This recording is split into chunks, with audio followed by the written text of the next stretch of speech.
नवोदय विद्यालय समिति ने इस बार समय से पहले फॉर्म निकाल दिया है। रजिस्ट्रेशन स्टार्ट हो चुके हैं। नवोदय विद्यालय का फॉर्म भरना स्टार्ट हो चुका है।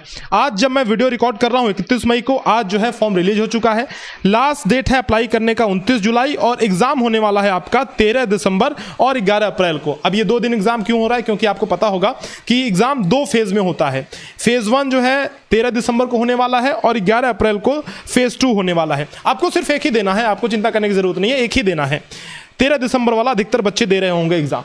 तो आइए इस वीडियो में हम जानते हैं स्टेप बाय स्टेप कि कैसे आपको फॉर्म भरना है और वो क्या गलतियां हैं, क्या मिस्टेक्स हैं जो आपको नहीं करनी है। तो कहीं हो सकता है कि आप कुछ ऐसी गलती कर जाएं जिससे आपका फॉर्म रिजेक्ट हो जाए, और ये बहुत लोगों के साथ होता है। तो पूरे वीडियो को बड़े ध्यान से देखिए। अभी आपके पास काफी समय है, 2 महीने का समय है। पूरा जून पड़ा हुआ है, पूरा जुलाई पड़ा हुआ है, क्योंकि 29 जुलाई लास्ट डेट है।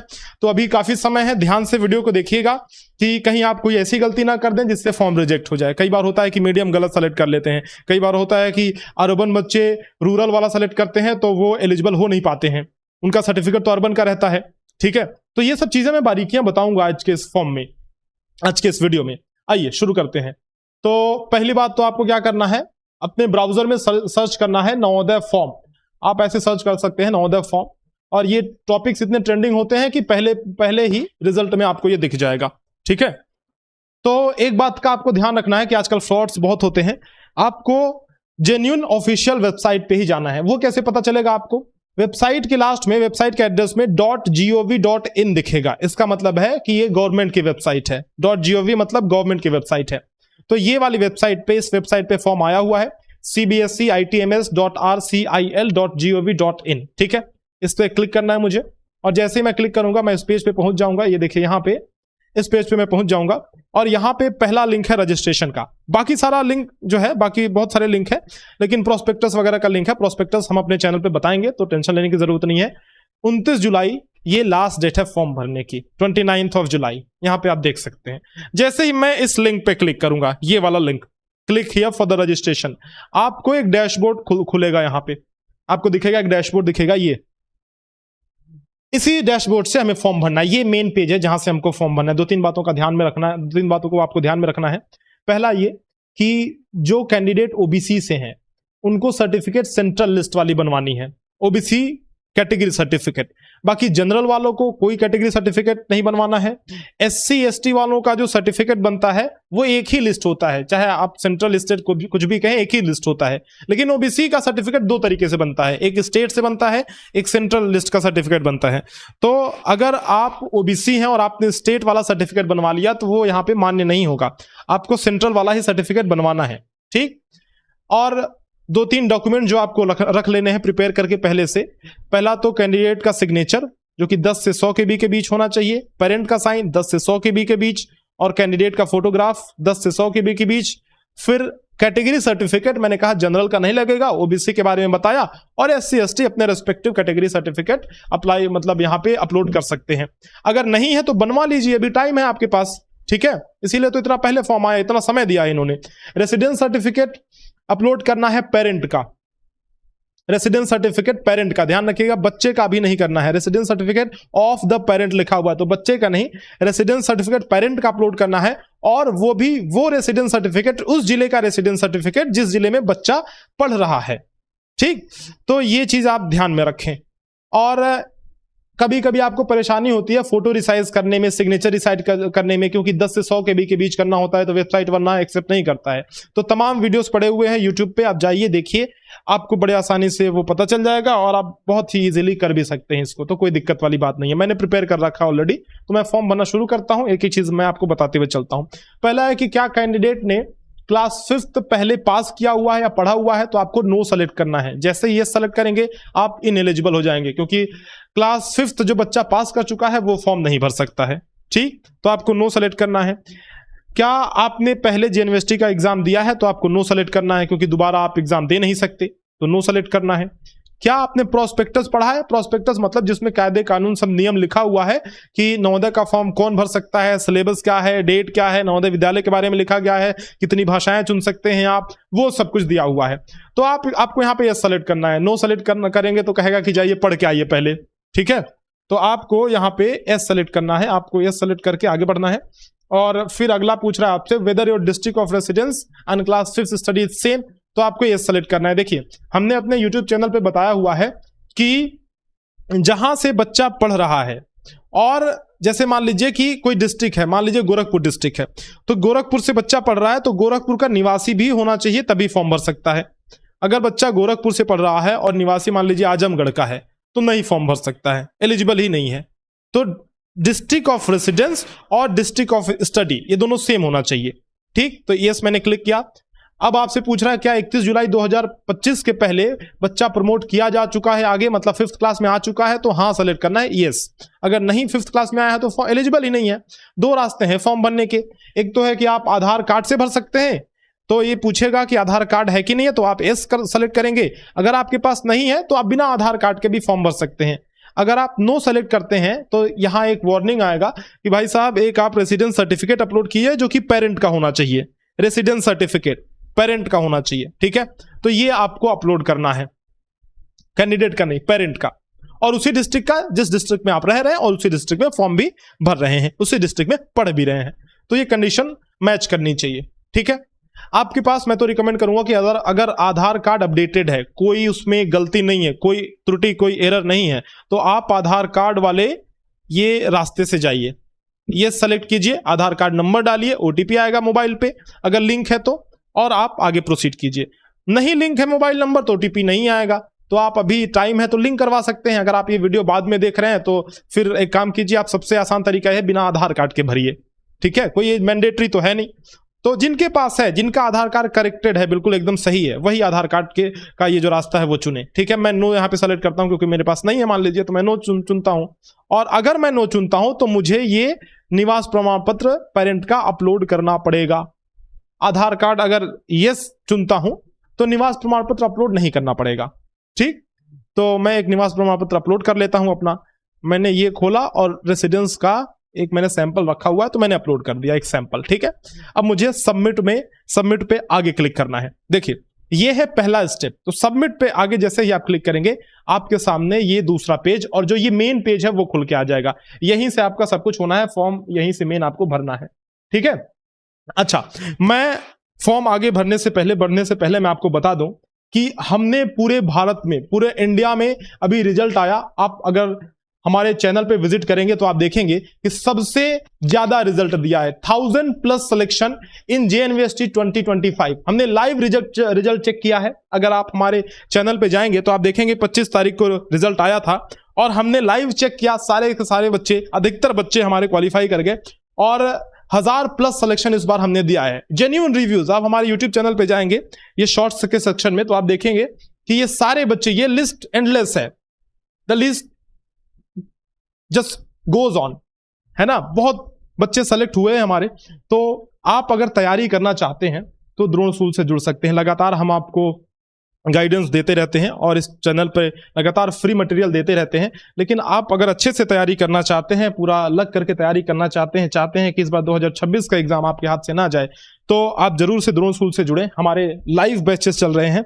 नवोदय लाइव बैच है एक हमारा, जिसमें हम सिर्फ नवोदय की तैयारी करते हैं, specifically tailored for Navodaya Vidyalaya entrance examination.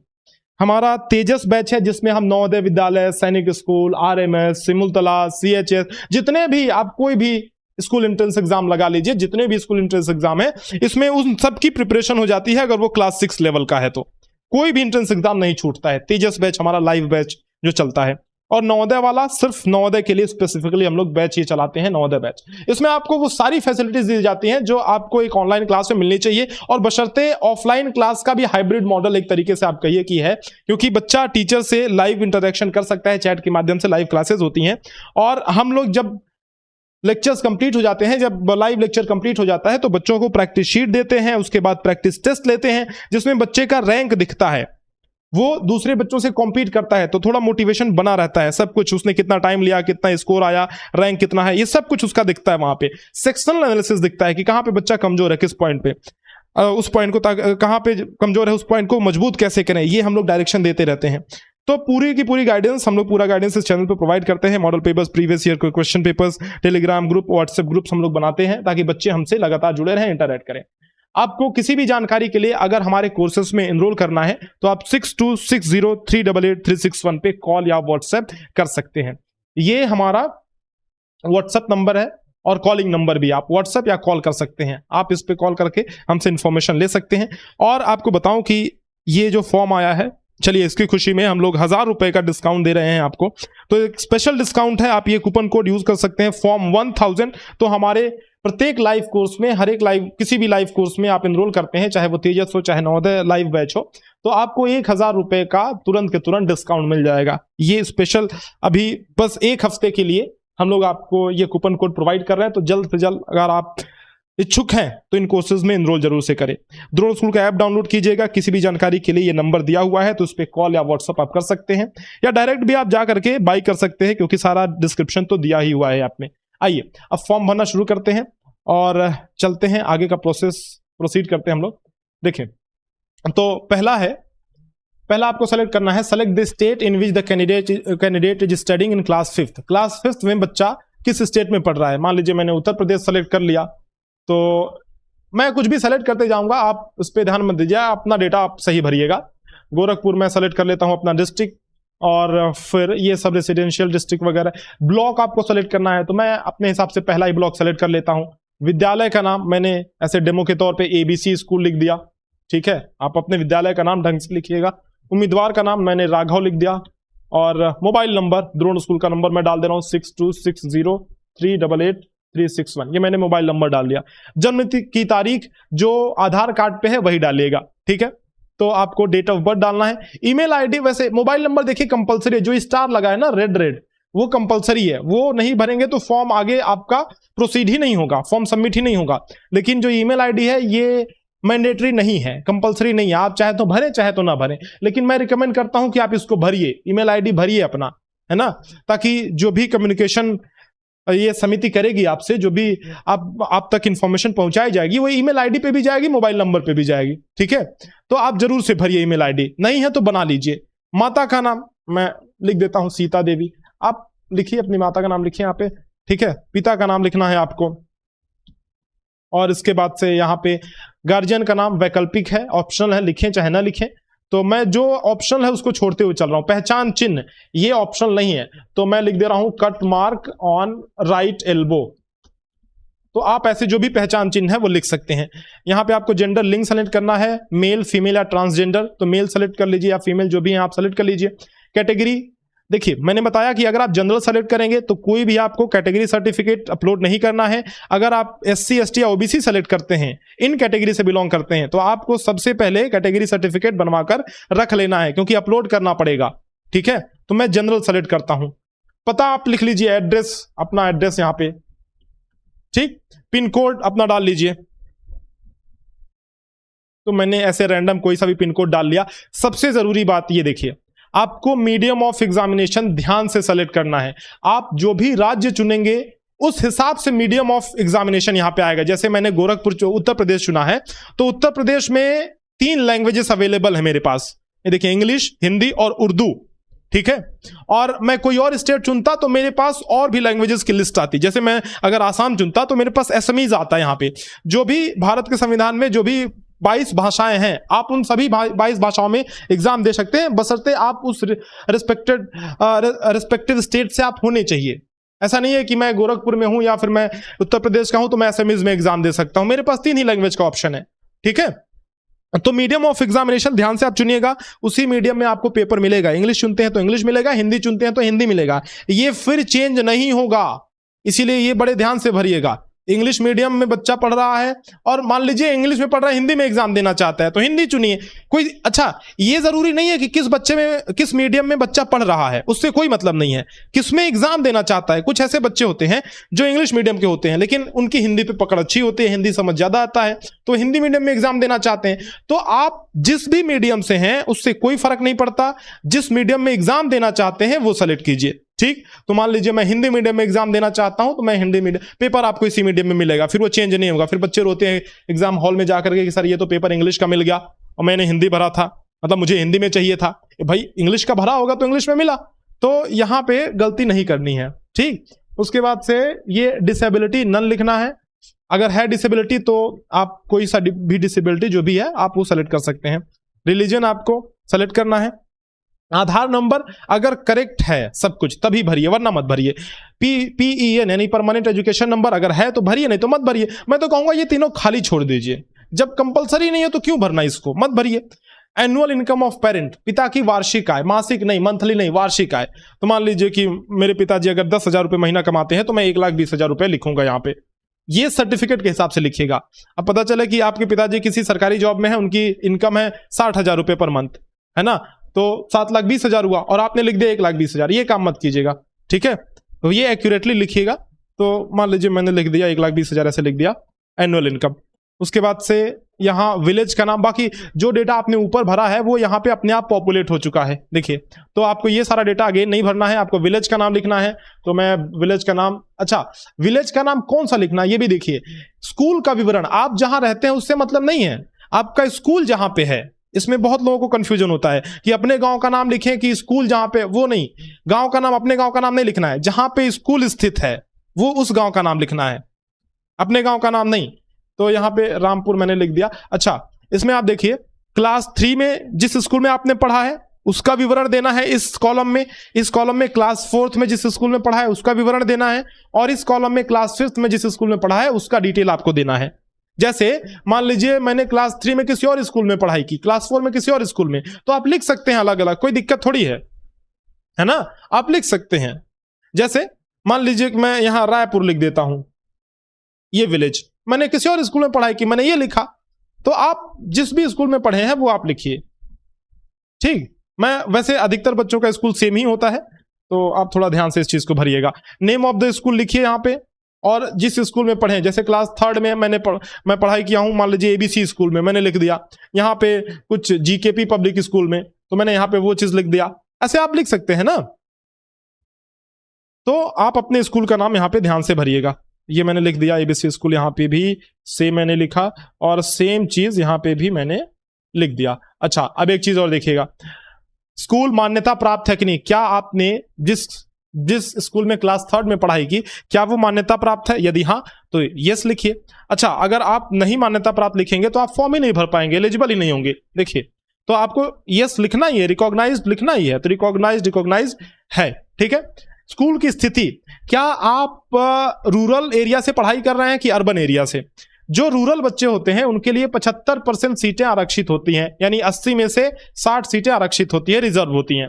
तो अगर आपने 3 साल रूरल से पढ़ाई किया है तभी आप रूरल से एलिजिबल है, रूरल क्षेत्र से एलिजिबल है, तभी आप रिजर्वेशन के हकदार हैं। वरना अगर मान लीजिए कि आपने 3 साल में से, यानी कि 3 कक्षाओं में से किसी भी एक क्लास में किसी अर्बन स्कूल से पढ़ाई कर ली, जैसे मैं पहला ही अर्बन सेलेक्ट करता हूं, यहां पे शो हो जाएगा, यहां पे तुरंत पॉपअप आ जाएगा, दिख जाएगा आपको कि you are an urban candidate, कि मतलब आप उस 75% आरक्षण के हकदार नहीं है।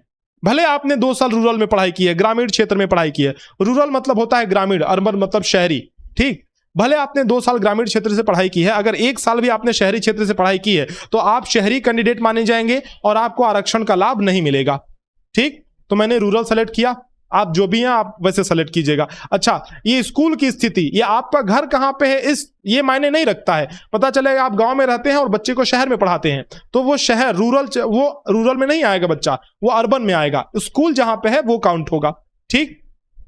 अब देखिए क्लास 3rd के नीचे, ये क्लास 3rd का डिटेल है, तो इसके नीचे दिया हुआ है कि क्लास 3rd में बच्चे ने किस ईयर में प्रवेश लिया था और किस माह में प्रवेश लिया था।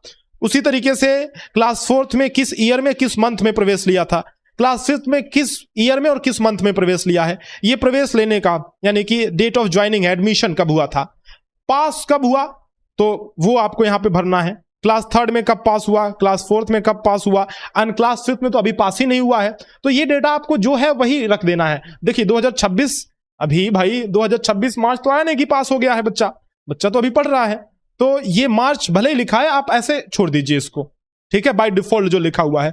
और यहां पे आप अपने स्कूल पे जाइए, स्कूल के रजिस्टर में जो लिखा है वही भरिएगा। ये नहीं कि धांधलेबाजी में आप कुछ भी भर लें, जल्दीबाजी में, या अप्रैल भर दिया, मार्च भर दिया, कुछ भी अपने मर्जी से नहीं भरना है। स्कूल में जाइए, प्रिंसिपल से मिलिए, और देखिए कि रजिस्टर में क्या लिखा है कि कब आपने एडमिशन लिया था एक्चुअल में, क्योंकि सर्टिफिकेट तो स्कूल वाले बना के देंगे। अब पता चले स्कूल वाले जो सर्टिफिकेट बना के दिए इसमें जून का सर्टिफिकेट बना के दिए कि आपने जून में एडमिशन लिया है और आपने यहाँ पे अप्रैल भरा हुआ है, तो डेटा मिसमैच हो जाएगा ना, फिर वहां पे दिक्कत आएगी आपको, बाद में वेरिफिकेशन बहुत होता है। तो आप अभी ये सब गलतियां आपको नहीं करनी है। स्कूल के रजिस्टर से देख करके आप जाइए, समझिए और देखिए, उसके बाद भरिए। तो मान लीजिए 3rd में मैंने मई में एडमिशन लिया तो मैं मई भरूंगा यहाँ पे, और मैं अगर मैं अप्रैल में पास हुआ तो अप्रैल भरूंगा। ठीक है, ये एडमिशन का, ये पास होने का है। ठीक, अब देखिए ये सब कुछ जो आपने सेलेक्ट किया वो यहाँ पे दिखाएगा। अब फाइनली आपको 3 चीजें अपलोड करनी है। पहला कैंडिडेट की फोटो, दूसरा कैंडिडेट का साइन, तीसरा पेरेंट का साइन, माता या पिता किसी का भी हो सकता है। और अगर आपने ओबीसी, एससी या एसटी कैटेगरी चुना है तो कैटेगरी सर्टिफिकेट, वरना ये अपलोड करने की जरूरत नहीं है। ठीक है, तो मैंने यहां से फोटो चुन लिया, एक कैंडिडेट का फोटो हो गया, अपलोड कर दिया मैंने रिसाइज करके रखा हुआ है, आप रिसाइज पहले करके रख लीजिएगा जिस साइज में रिक्वायरमेंट है उस साइज में। उसके बाद मैंने कैंडिडेट का साइन चुना तो मैंने साइन अपलोड कर दिया। उसके बाद मैंने पिता का साइन चुना और पिता का साइन अपलोड कर दिया। फिर ये मुझे अपलोड करने की जरूरत तो नहीं है क्योंकि मैंने जनरल चुना है। वैसे मैं अगर ओबीसी चुनता तो यहां से मैं सेलेक्ट करके ओबीसी का ये सर्टिफिकेट अपलोड कर देता। अब आपको आगे बढ़ना है और क्या करना है, सेव एंड प्रीव्यू पे क्लिक करना है। इस पे आप क्लिक करेंगे तो एक समरी खुल के आ जाएगा।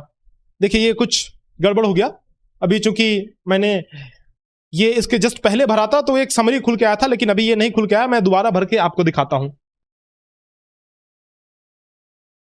देखिए ये मैंने सेव पे क्लिक किया और ये एक समरी खुल के आ गया है ना। इसमें जो भी मैंने भरा हुआ है, जो भी डिटेल भरा हुआ है वो एक पेज में दिखेगा। तो आप वेरीफाई कर लीजिए, ध्यान से इसको देख करके वेरीफाई कर लीजिए कि मैंने सारा डिटेल सब कुछ सही भरा है कि नहीं भरा है। ठीक, तो इसको आप वेरीफाई करके और आगे बढ़ सकते हैं। देखिए कि सब कुछ सही भरा है कि नहीं भरा है। आगे बढ़ने के बाद आप यहाँ पे फाइनल सबमिट पे क्लिक कर दीजिए। जैसे ही आप फाइनल सबमिट पे क्लिक करेंगे आपको यहाँ पे एक टेक्स्ट दिखाई देगा कि no change in the particulars will be permitted after the final submission. जब आप फाइनल सबमिट कर देंगे तो कोई चेंज नहीं कर सकते हैं। आप सहमत हैं तो ओके पर क्लिक कीजिए। ठीक, जब आप क्लिक करेंगे तो आपके सामने आपका नाम दिखेगा, आपका रजिस्ट्रेशन नंबर दिखेगा और आप यहां से प्रिंट कर सकते हैं अपना रजिस्ट्रेशन नंबर। प्रिंट पर क्लिक करेंगे तो प्रिंट कर सकते हैं। ये सबसे जरूरी स्टेप है, आप प्रिंट करके जरूर से रख लीजिएगा, है ना। इसको आप प्रिंट करवा लीजिएगा। सॉफ्ट कॉपी, हार्ड कॉपी दोनों रख लीजिएगा। हार्ड कॉपी रख ले, ज्यादा बेहतर है। सॉफ्ट आप ख्याल रखते नहीं है, इधर उधर गायब हो जाता है। ठीक है, तो आप प्रिंट करवा के रख लीजिए, यही बाद में काम आएगा। जब आप एडमिट कार्ड निकालेंगे, जब आप एडमिशन के लिए जाएंगे तो ये सब चीजें काम आती हैं। ठीक है, चलिए, और मैं आपको बताऊं कि एक बार फिर से आपको बता दूं कि हमने नवोदय विद्यालय में सबसे ज्यादा सिलेक्शन दिया है पूरे ऑनलाइन स्पेस में। हम इस चीज में, इस क्षेत्र में शुरू से ही अग्रणी रहे हैं। लगातार 7 सालों से सबसे अच्छा रिजल्ट देते आए हैं। इस बार भी 1000+ रिजल्ट हमने दिया है। तो अगर आप अपने बच्चे का नवोदय विद्यालय में एडमिशन करवाना चाहते हैं, प्रिपरेशन करवाना चाहते हैं, तो जरूर से हमसे संपर्क करें। हम लोग नवोदय विद्यालय के लिए लाइव कोर्सेज चला रहे हैं, लाइव हमारे बैचेस चल रहे हैं। अगर आप नवोदय विद्यालय की तैयारी करवाना चाहते हैं तो नवोदय बैच में एडमिशन ले सकते हैं, नवोदय लाइव बैच। अगर आप सैनिक स्कूल, आरएमएस या फिर सिमुलतला वगैरह स्कूल्स की तैयारी करवाना चाहते हैं तो आप तेजस बैच में एडमिशन लीजिए। तेजस बैच में हर चीज की तैयारी हो जाती है, सिर्फ नवोदय की नहीं, सभी नवोदय की तो हो ही जाती है। इन सभी सैनिक स्कूल के आगे, आरएमएस के आगे नवोदय एकदम बच्चा है। मतलब नवोदय का जो एग्जाम है वो बहुत आसान है। तो आप अगर तेजस बैच में एनरोल करते हैं तो आपकी सभी स्कूल एंट्रेंस एग्जाम्स की तैयारी हो जाएगी। अभी हम लोग आपको 1000 रुपए का डिस्काउंट दे रहे हैं सिर्फ और सिर्फ 1 हफ्ते के लिए। इससे बढ़िया मौका आपको नहीं मिलेगा, क्योंकि इंतजार करने वालों को उतना ही मिलता है जितना कोशिश करने वाले छोड़ देते हैं। जो आगे बढ़ जाते हैं वो सक्सेस पा लेते हैं और फिर पीछे वाले पछताते रह जाते हैं। Call us on 6260388361। उम्मीद करता हूं कि आपको ये वीडियो पसंद आई होगी, और किसी भी जानकारी के लिए कोर्सेज के बारे में आप हमें इस नंबर पे कॉल या व्हाट्सएप करें। बहुत बहुत धन्यवाद। जय हिंद।